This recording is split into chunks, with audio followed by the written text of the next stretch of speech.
Wake that ass up. Early in the morning. The Breakfast Club. Morning, everybody. It's DJ NV, Angela Yee, Charlamagne the Guy. We are the Breakfast Club. We got a special guest in the building.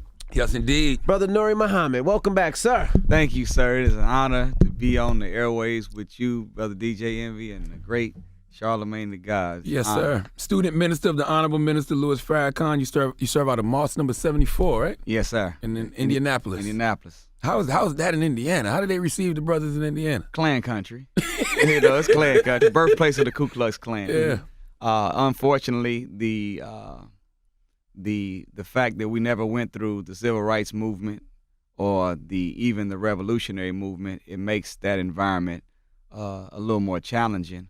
But the good side of it is that we've been blessed because we never went through that we the only game in town. So we have a facility where we have a barbershop, beauty shop, restaurant, school, daycare, as well as the mosque. And we've been able to be the executive producers of everything good, strong, and black in that area. So it's a blessed situation. Is the Klan respectful?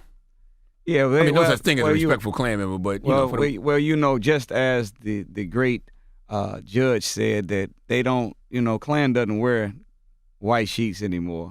They're wearing blue police uniforms. Yes, sir. Black judges' robes, and of course, what we've seen from vaccinations and these emergency hysterectomies in the hospital, they're wearing white doctor smocks too. So we don't deal with and confront with the traditional face-to-face racist Klan member, but we get racism on those other levels. Gotcha. Now, you haven't been here in a while. For people that don't know, what made you join the Nation of Islam? The traditional opening. What had happened was. But I was when I was coming up, I was in the streets hustling, selling weed, 11, 12 years old, powder cocaine, 15, 16. And me and my partner, we sold a half ounce a day on the weekdays, an ounce on the weekends. So we was making a lot of money. And I learned then that's why they call it crack rock, because they get two birds with one stone. One, they make a fiend for the drug. The other, they make a fiend for the money. And it's just as hard to stop selling as it is to stop using. So whenever I made my mind up that I wanted to get out of the streets, I didn't have much strength. But I was with a sister that was considered my girlfriend at the time, whose father was a sympathizer of the nation. She gave me Message to the Black Man, 2 lectures by the minister, and immediately my mind shifted. And 3 years after that, we got married, and we've been married now for 25 years. Wow, congratulations. See, that's what, you got to get you a black woman. That's right. Black I'm telling woman you. Change your life. I'm telling you, ain't the most beautiful thing in the creation. You had a ministry called Love Ye One Another? Yeah, that was, of course, this is a scripture that comes from Jesus. And, one of the biggest myths about the nation is that we don't believe in Jesus. And the real truth is we believe in Jesus. Only difference is we believe in the right Christ and not a white Christ. We believe that, he had hair like lamb's wool and feet like brass burned in the oven. Wool is nappy. Brass is brown. You burn it, it's black. He had the olive complexion. Olives are either green, purple, or black. We know he wasn't green or purple. So we believe in that revolutionary black Messiah. And so whenever we study, we don't just quote Quran, but we also believe in all the messengers and prophets, and we use the scriptures of the Bible. So this Love Ye One Another is I won't call it a seminar, but it is a lecture designed to get us to look at the 2 commandments Jesus gave to us, which was number 1, love God with all your heart, mind, soul, and strength. Then number 2, to love your neighbor as you love yourself. 2 commandments, but inside of them there's 3 loves.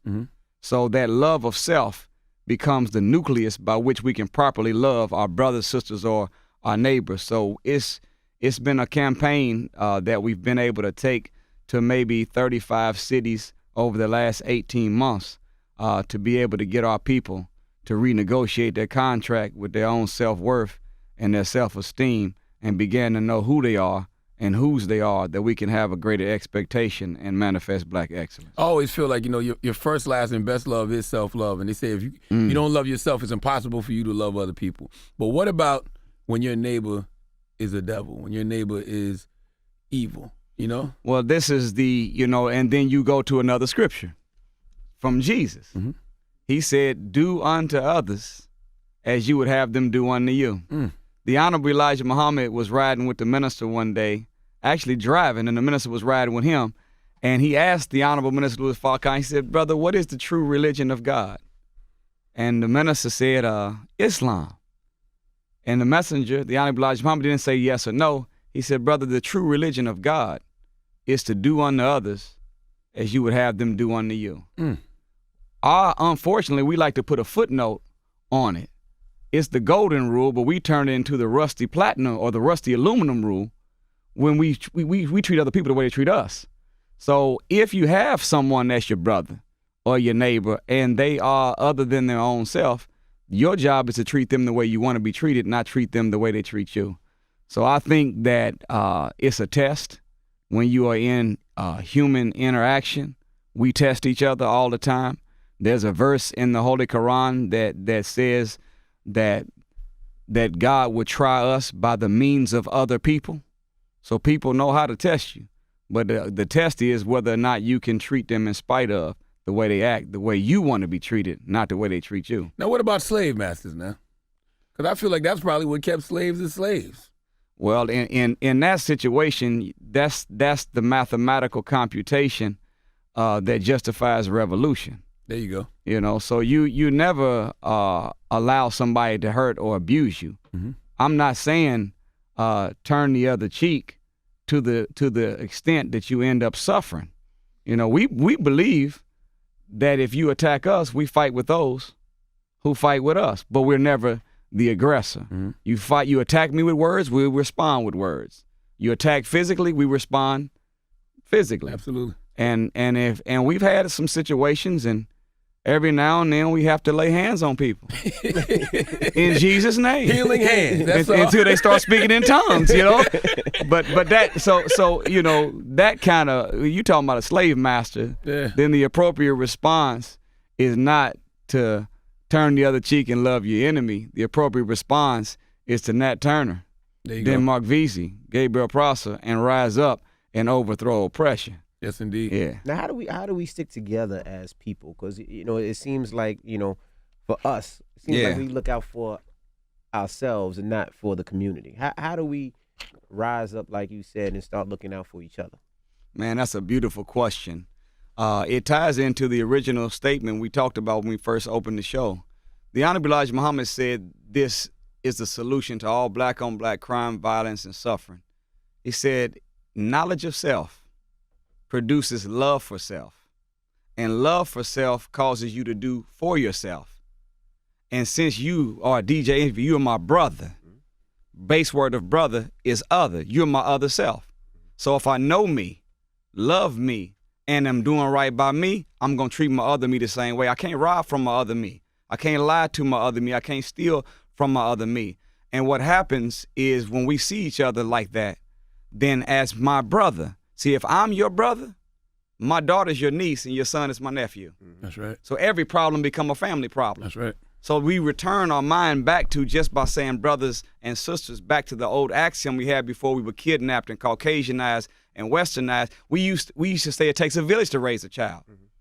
So once we get back to that concept, I think that we'll be working together, because your rise is my rise. Mm-hmm. Your fall is my fall. What helps you helps me. What hurts you hurts me. And we mature out of just having, right now, all we have is sympathy for one another. Mm-hmm. Meaning that I don't like that something bad happened to you. But we got to graduate out of sympathy into having empathy for one another, which means that whenever something hurts you, I feel it like as if it happened to me. And when that type of spirit is among us, then you're going to see us united, looking out for each other, taking care of each other, and putting the good of the whole above all personal desires. I totally believe in unity and group operation, but it's a quote that says, all your skin folk ain't your kinfolk. And I often wonder if everybody is meant to come along for the ride. The Honorable Elijah Muhammad, in the economic blueprint in Message to the Black Man, he said, pool your resources, which is another way of saying unite, mm-hmm. and your necessary qualifications for independence, but find 6 or 8 that have, listen to this, like minds. Mm. So more important than the body coming together or the color coming together is the mindset coming together. And the other side of it too, one of the big hindrance, Brother DJ Envy, for our unity is that we have a misunderstood word. We say we want to unite, but in our mind, we're not thinking unity, we're thinking uniformity. And there's a difference between unity and uniformity. See, uniformity means everybody does the same thing in the same way and looks the same while they're doing it. But unity means you do different things at different places, but for one common cause. We will never have uniformity. Breaking news, everybody's not going to be a member of your church. Everybody's not going to be a part of your denomination. Everybody's not going to join your fraternity. Some people going to do different things in a different way. That's uniform. We need unity. That's right. Which means we do different things in a different place at a different time. And that's the way that God made the body. There's a verse in the Quran says, surely there's a message in creation for those who believe. Look how he created us in the best of modes. Inside the body, this is not a sign of uniformity, it's a unity. You got different organs that look different, do different things at a different place at a different time, but for the survival of this one organism. Well, what would happen if our organizations work like that? Organizations. Everybody did so you be NAACP, be the liver if that's your job. Urban League, be the kidney if that's your job. Be the heart, be the whatever you are, play your role and let us do what we can do in unity for the survival of us as a people. I agree with that totally, and it's so interesting because black people love to say we not monolithic, but we like to say that to white people. Yeah. Amongst each other, we feel like we want everybody to be uniform. Yeah. It's God bless my church and nobody else. God bless my denomination and nobody else. But breaking news, God is bigger than your church, your denomination. God is bigger than religion. All right. He's the Lord of all the worlds.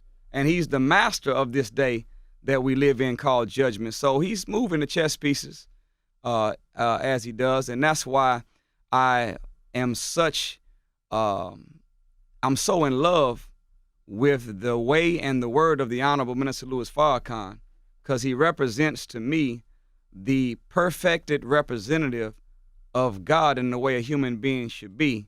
He thinks so big, and he's never isolated to denomination or religion. He sees God in everything and pulls the God out of everyone. And that's the kind of spirit we need. We need more of us to have as much Jesus in us as the minister has Jesus in him. Go ahead.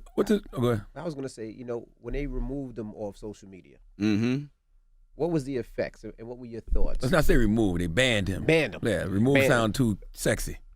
Well, of course, we knew that at some point it was going to happen. Come on now, we knew that because we social media. The value of technology is that technology eliminates space and time. But not only that, social media eliminates the middleman. We had to always filter our information if you wanted to get to a broad audience through the traditional 6 networks that were available. Social media allows you to bypass all of that. So what was happening, the minister was getting direct access to the minds of the people where they could weigh them for themselves in the privacy of their home or in their car, and it was changing the way people perceived him. So we knew that at a certain point that they were going to make that attack. But there's an old saying that Big Mama used to say, Big Mama got a gospel. The gospel Big Mama, some of the stuff Big Mama said just as true as Matthew, Mark, and Luke, and John. Birds of a feather, flock, that's Big Mama. Yeah. Family that prays together. Yeah. You lie down with dogs, you're going to get up with fleas. That's Big Mama knew what she was talking about. But she said, look, baby, look, if anybody makes you, they can break you. Media did not make Farrakhan, so they can't break Farrakhan. He has soldiers. And whenever they turned him off of social media, we as his soldiers turned it up to make sure that while we were there, that he was there. And whenever we are in the streets, that we are a little more aggressive at getting the way and the word of this man out to our people. So, I mean, it was a little blow, but the greatest attribute of a soldier is adaptability. We make the adjustment and we keep it moving. We will be successful. If God be for you, who can be against? No weapon formed against the righteous shall prosper. So we continue to push. Let's talk about some of the misconceptions about the minister. What are some of the misconceptions that you feel like personally, as one of his soldiers, you have to clear up? Well, of course, the label of anti-Semite, the label of hater, the label of bigot, these homophobia. Homophobia. Yeah. All of these. See, we learned something. Maybe the only thing I learned good in the public school system, when I was coming up, was there was a discussion. I read a discussion in our history book where the anthropologists, the biologists, and the scientists were meeting with Adolf Hitler. And they were trying to say to him, how are you getting ready to sell this idea that blonde hair, blue eyes, and pale skin is superior to black people when you know that they are the fathers and mothers of all art, science, and civilization? How are you going to override the Mendelian law that says that you can get recessive from dominant, but you can't get dominant from recessive? Black skin, brown eyes are dominant, white skin. How you going to override that? Mm-hmm. And listen what Adolf Hitler said. He said, if you repeat a lie long enough, it will become the truth. Mm. So they knew that the science of the mind is whatever you feed the mind the most is what wins. So what the enemy has been doing is putting the minister out there with all of these labels and repeating the lie over and over again that it can become the truth even though it's not the truth. So we have to always challenge that. Does it ever really become the truth though? It doesn't become, that's why you see these? Yeah, okay, got you. Yeah, it doesn't become the truth. It becomes the perception of truth, and perception of reality for most people is their reality. So we are always, debunking and taking the toxicity out of the environment that the mainstream media and the government has put out about this beloved man. So it is that, we have to deal with it, and we do. And by the grace of God, as we have seen, that no weapon that they've ever formed against him, no matter how bad they vilified him, he's been successful. And when you look at this man, just look at him. 86 years young, beautiful. So he's unfazed. He's an unbothered black man. Mm-hmm. So he's an example for us, but as his soldiers, we're going to remain on the battlefield hurling truth and falsehood till we knock out his brains. One falsehood that they still love to spew is the conversation of who killed Brother Malcolm X. Mm-hmm. And I was recently heard on the Joe Budden podcast, and Joe Budden asked the question, who killed Malcolm X? And they were pushing the narrative that it was the nation. Mm-hmm. How do you push back on that? Well, of course, this is one of those other recycled lies. Mm-hmm. And if you notice that every time the consciousness of the people raises every 10 or 15 years, they always come back with this recycled lie that y'all killed Malcolm. And I always tell when I watched The Godfather of Harlem too. But I remember on the first episode, it said, events have been fictionalized for dramatic effect. Yes, sir. Now, I don't know what everybody else thinks, but fiction mean we lied about some stuff to make this more exciting. Mm-hmm. Unfortunately, that disclaimer that they put on The Godfather of Harlem should have been on Betty and Coretta. It should also be on the movie Malcolm X made by Spike Lee. And even in the autobiography of Malcolm X, there's missing chapters that the Schomburg Library here in New York, they just bought them.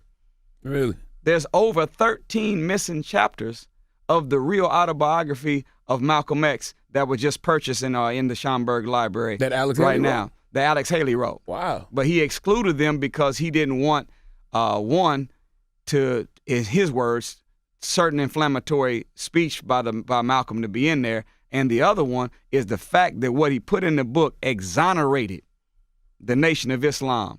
So Manning Marble said that whenever the attorney in Memphis that used to own these files before he sold them, when he met with the attorney gave him 15 minutes alone with the paperwork. Mm-hmm. And when he looked at the paperwork, he left and said, I know for sure that the nation did not kill Malcolm X. What we've been given, every time our black leaders are portrayed by Hollywood, we've been given the authorized King James Version that has been diligently compared and revised from translations and former translations. We've never been given the real truth about none of them, including Malcolm X. So that that the show did kind of allude to and push people back toward that. And of course, we know why they're doing it, but we are defending it, and it's not an actual fact.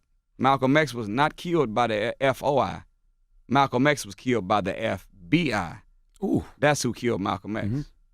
I know, because I've heard Brother Malcolm's daughter say the same thing, that the nation didn't kill him. Didn't do it. That's right. I lost my train of thought. But also Brother Malcolm said that I was part of the NOI. I know what they're capable of. Doing. Yeah. See, when Malcolm X was in Mecca, he was being followed by the CIA, not the FOI. Whenever Malcolm tried to land his plane in France, the French government told him that he could not get off the plane because they didn't want him assassinated on French soil. Do you think we was able to call over there and tell the French president, don't let Malcolm off the plane? Do you know on January 4th, 1957, they started the wiretap of the Honorable Elijah Muhammad and put him under 24-hour surveillance. Well, if Malcolm X was killed February 21st, 1965, they had an 8-year run of monitoring the most Honorable Elijah Muhammad 24 hours a day. Where's the footage or the record showing that he had something to do with the assassination of Malcolm X? And every time they talk about Malcolm leaving, they always say he defected from the nation. Well, whenever you use the term defect in manufacturing, that's whenever some product has gone bad. Whenever a product goes bad, they don't stop production. They go back, make some tweaks, and produce a new and better. You don't see a person drive a Nissan Maxima and crash the Nissan Maxima, and they say, woe is me, the Nissan Maxima defected, we can't make no more cars. No, they figure out a way to make a new one and a better version of it. So the Honorable Elijah Muhammad manufactured Malcolm X. And if he manufactured him and he defected, surely he has the ability to make another one, a newer one, that's better. And he made a newer one and a better one in the perfected representative of the Honorable Elijah Muhammad, the Honorable Minister Louis Farrakhan. So there's no reason for him to do that. He gave an instruction, the Honorable Elijah Muhammad then, do not touch Malcolm, do him no harm. We follow instructions with loyalty to the Honorable Elijah Muhammad then like we do to the minister now. So nobody would have ever done that from us. Interesting that whenever he was shot, two of the gunmen that they arrested, Thomas 15X Johnson and Norman 3X Butler, and then the only one that admitted to doing the shooting was a man named Thomas Hagen or Talmadge Hayer. I said, man, why come they put the X's on all of them, but then put the X on his? I went and started doing the research in the COINTELPRO, and that's another problem. We lazy learners with a Google brain. Especially now, yeah. Yeah, we Google brained. We just look up stuff and living off sound bites. We don't go and dig. And so the slave master said yesterday the best place to hide something from a nigga is to put it in a book. Yes, sir. And that still stands. So we haven't done no research. We just go, I seen the movie. I heard. But hearsay in a movie is not actual fact. Historical document is. And when you look at it, you'll find that Thomas Hagen, the only one that admitted to pulling the trigger, said, number one, the two that you were talking about, Thomas 15X and Norman 3, they were not there at all. I was there with somebody named Lee or Leon, and I was there with another one named Will, and I was there with another person named Ben, who we had met in their homes prior to this move that we were making to assassinate Malcolm X. Then he said, I was not in the nation. His mother said he wasn't in the nation. His cousin said, this is an affidavit inside of the court documents. So, we weren't, no, it's a little bit, some remixing been going on. In the streets they say they stepped on it. They went to the store, health food store, got some isotol and some B12 and some baking soda and fattened it up and re-rocked it and sold it to us like it was pure. This is not the truth. They don't ever reach out, because I know they have the documentary coming on Netflix, Who Killed Malcolm X. I think it's coming out in January. They don't ever reach out to the nation for comment or? That's too much like right. Yeah. That's too much like right. And I would have hoped, especially with this Godfather of Harlem, that they could have reached out to us. Every time Hollywood portrays us, we walking around with suits on that's 8 sizes too big, funny haircuts, steak and shake bow ties, They had Malcolm on there walking with his shoulders all slumped over, hands in his pocket. Stand up straight. No, we don't believe in that. Hands in your pocket is a mark of laziness. The code of a FOI is quick thinking, fast moving, clean inside and out, right down to the modern time. They had in the movie, they had that we were getting people off of drugs by chaining them to beds. We've never got nobody clean in the nation by chaining somebody to a bed. We get you clean by putting knowledge in your head. That's the transformative power, but they always find a way to undermine what we've done. So I would challenge the listening audience to not be a lazy learner. Do some research.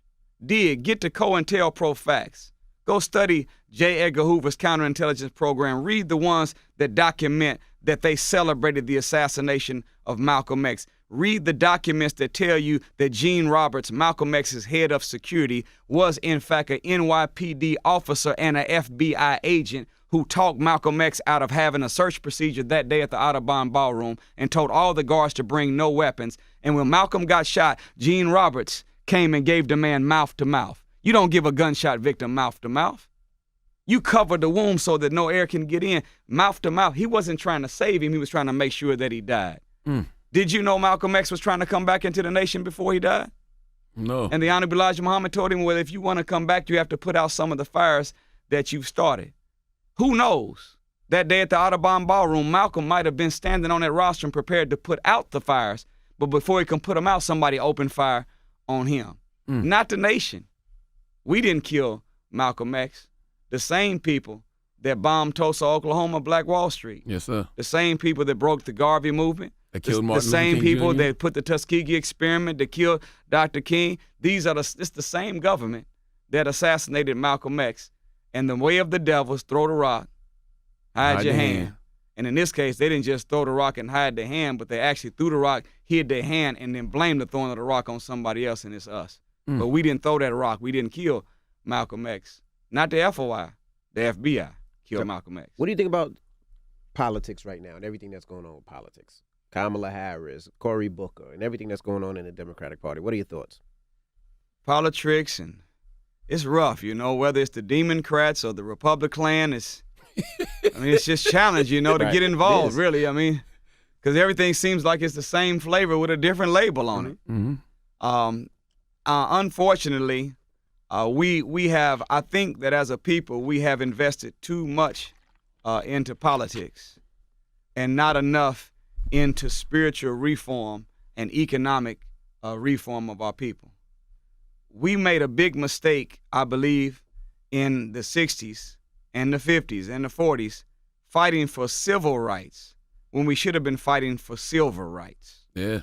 We should have been doing more independent economic affairs instead of wasting so much time trying to get them to accept us. We had, at the time, before integration, we had black hotels, black cab companies, black bus companies, black restaurants. And as soon as white people said, y'all can come and eat with us and sleep with us and ride in our cars, all of ours went out of business. Integration meant disintegration because we misappropriated into civil rights instead of silver rights. Today, we're doing the same with politics. We are putting too much of our vested interest into electing a benevolent white person into office or a Negro that's going to be the manager of white people's affairs to become the highest position in the land. We need to invest more time in the spiritual development and economic development as a people. So I'm not really personally excited about it. Based off the scriptural lens that you use. I've never read in the Bible or Holy Quran where a politician ever freed a people. In fact, every time I read the scripture, the politicians were always in cahoots with the rulers and the kings that were the enemies of the messengers and the prophets. So I believe, in my humble opinion, that the scripture where it says, talking about Jesus from Isaiah, it says that he will be the wonderful, the counselor. He'll be the mighty God. He'll be the Prince of Peace, the everlasting Father, and upon his shoulders shall be a government of peace. Well, what sits on a man's shoulders is his head. So in this Jesus figure, you can find in his head the system of government that we need for not just America, but for the world.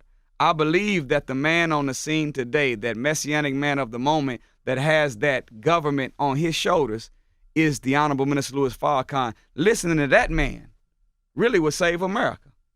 That is the solution. So whichever president will be willing to bow, atone, repent, give reparations, and follow divine guidance, I think that we'll be able to have a better future. But it doesn't look like, and it's not written, that America will turn in the way of God. And what we've seen with Rome, Egypt, Babylon, Sodom, and Gomorrah, anytime you got a nation where everything goes, that nation will soon be gone. That's right. I like what you said about economic empowerment, because I've been reading a lot about Dr. Martin Luther King Jr. You know, I'm reading a lot from his attorney, Dr. William Pepper, and everybody knows Dr. Martin Luther King Jr. As soon as he made that pivot from civil rights to civil rights, right. That's when he got killed. That is whenever they kill. And his wife said it. Mm-hmm. Before she passed, she said that they killed my Martin because he got involved in economics. See, the Honorable Minister Louis Farrakhan said it like his. He said, business is the activity of life. This is the responsibility of any people. Billie Holiday said like this, that mama may have and papa may have, but God bless a child that has its own. You translate that into spiritual politics or economic. See, the Jews might have, Chinese people might have, but God bless a people that have their own. Right now, do you know we brought in $1.3 trillion last year as a people? Out of 226 nations on the earth, that makes black people in America the 8th richest nation. We brought in $600 billion more than Spain, $700 billion more than Mexico. Yet Spain has 46 million people like we do, and they maintain a 208,000 square mile landmass, and they own everything. Mexico has 131,700,000 people, and they're maintaining 771,500 square miles with half the money we have. Yet they have whole countries, and we don't have nothing we can call our own. Something happened to us. We got to get back into what they call today financial literacy. But we got to do it quick, because we got to start doing something for ourselves. We got the dollars. We just need some more sense to go with them dollars. Absolutely. We need some more sense, because right now we the leaders in unnecessary spending. We always buying stuff we don't need with money that we don't have from people that we don't like to impress people that we don't even know.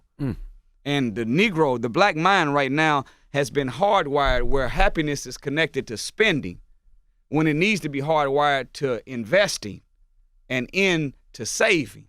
And if we can renegotiate the contract in the black psyche from happiness to spending to investing and saving, I think we'll be able to build a bright future for our people. Have you ever studied the relationship between Martin Luther King Jr. and Honorable Elijah Muhammad? You know, you've seen pictures of them together, but I always wondered, was there an actual relationship? I've always wanted to ask the minister that, but never did. Of course, you know, the Honorable Elijah Muhammad met with Dr. King, and when he met, the same FBI that was responsible for plotting to produce factional disputes in the nation between Malcolm X, they was outside the National House in Chicago when they met. And the Honorable Elijah Muhammad, in his Theology of Time lecture series, describes a little bit, gives us a little bit publicly of their conversation. And he talked about the way that Dr. King was in agreement with various aspects of the teachings that he publicly never had displayed. My mindset has always been that whenever he left the Honorable Elijah Muhammad and he said to the world, "I've been to the mountaintop," I always said that must have meant, you know, like the mountain raises you up. He met somebody that raised him up in intelligence. Look at Dr. King's language. I have spied the promised land. I may not get there with you, but we as a people will see the promised land. And he graduated. Dr. King is not a dreaming integrationist. He matured to become a wide awake revolutionary. And that's why they had to get rid of him, because he had already galvanized so many millions to support him, and he was getting ready to evolve them into thinking more independent for self. So I'm not for sure all of that went on within there, but in my inference, deduction, and reasoning, mathematically computing, I think when he met the Honorable Elijah Muhammad, I think he had been to the mountaintop. And that's what changed his perception and made him go after revolutionary independence instead of being a dreaming integrationist. What does relational malnutrition mean? The relational in other words, we interact with one another, but we don't know how to properly love one another. And by us not loving one another, husbands and wives are not getting what they need. Children are not getting from the parents. We're not getting what we should offer to one another as brothers and sisters. So this was a term and a concept that I tried to build on in 2 books that we've been blessed to write. One's called Before You Say I Do and After You Say I Do. And you know, I don't know if people are aware of this, but the most important decision you will ever make in your life after choosing to believe in God is the mate you choose to spend the rest of your life with. Mm. Your mate will either inspire you to grow into your greatness or they'll confine you to complacency. Mm. They'll either be your other half or they'll make you half of yourself. The Honorable Minister Louis Farrakhan said, like, a good relationship will make you more youthful and bring out the best in you, and a bad one will age you prematurely and bring out the worst. So choose wisely. But relationship malnutrition in the sense of husband and wife means that we as men don't know how to properly love our women, and they don't know how to properly love us. So we end up suffering from a relational malnutrition. And you know, when a human being is malnourished, sickness, disease, and ultimately death visits them. So why do so many relationships, brother to brother, break down? Why are so many relationships, husband and wife? Black people have the highest divorce rate in America of anybody on earth, 75% divorce rate. Relational malnutrition. So we have to begin to digest the information and knowledge that will give us the proper nutrients that will teach us how to properly relate to one another, so that I have in me what I'm supposed to have that I can give to others when I come in contact with them. And after you say I do, you talk about the first functional relationship. So what defines a functional relationship? Well, there's a verse, again, in the Bible and another one in the Quran, but there's a verse that says, lean not on thine own understanding, but in all thine ways acknowledge him, God, and he will direct your paths and he will show you the way. The way that we can get a proper definition of how to relate is we have to subordinate the way we feel and think to what God said. And the description of a man and his role is maintainer, protector, and provider. And the description of a woman is the comfort, the consoler, and the helpmeet of a man. And whenever 2 people are following those roles and striving to become the best at it, no, not a relationship that's given 50-50. Relationships are not 50-50. They're 100-100. Oh, you got to be 100% of what you're supposed to be, and then she has to be 100% of what she's supposed to be. That's how you have the ideal functional relationship. But we have to lean not on our own understanding, but lean on what the Lord of the world said a male and female should be, interact properly with one another, and help each other become the best that we can. And then the homes that we live in. This is what hurt me, Brother DJ Envy, is that we've been invited to speak by all different kind of organizations. And what hurt me is that after we got finished, no matter who it was, the organizers always had relationship problems. So we would always be in the lobbies of the hotel going back and forth trying to figure out how we can help them. And I said, man, if you out here fighting for freedom, justice, and equality in the streets, and then you got to come home and fight again, you're never going to have the energy to be the best you can be. And the last thing that a black man wants to come home to after fighting in this world is to have to go round 2 with his own woman. yes, sir. And the last thing that a woman wants to come home to after fighting in this world is to come home to a man that ain't been fighting at all. So when marriage is done right, our houses become a spiritual recharge center where we can unplug from this no good, wicked, racist world and come to a place of pure love where we can extract both peace and power. So it hurt to see that these leaders, these organizers, are suffering at home, fighting at home and fighting in the streets, which means they're less effective. So I said, man, instead of me having to keep on doing these little sidebar meetings all the time in these hotel lobbies by these copying machines, shutting down the business office, I said, well, here's before you say I do and here's after you say I do. Now we try to do like the old school doctors tell, look, take 2 of these and call me in the morning. And so far, they've been a great blessing to those that have studied these books. Where do they get them? After you say I do, and what's the other one? Before you say I do. Before you say I do. NuriMuhammad.com is the easiest way to do it. NuriMuhammad.com. And give me your Twitters and Instagrams and all that stuff so they can follow you. Give me all the information. On Brother Nuri is my Twitter. Nuri Muhammad is everything else on Facebook as well as on Instagram. And, come visit us.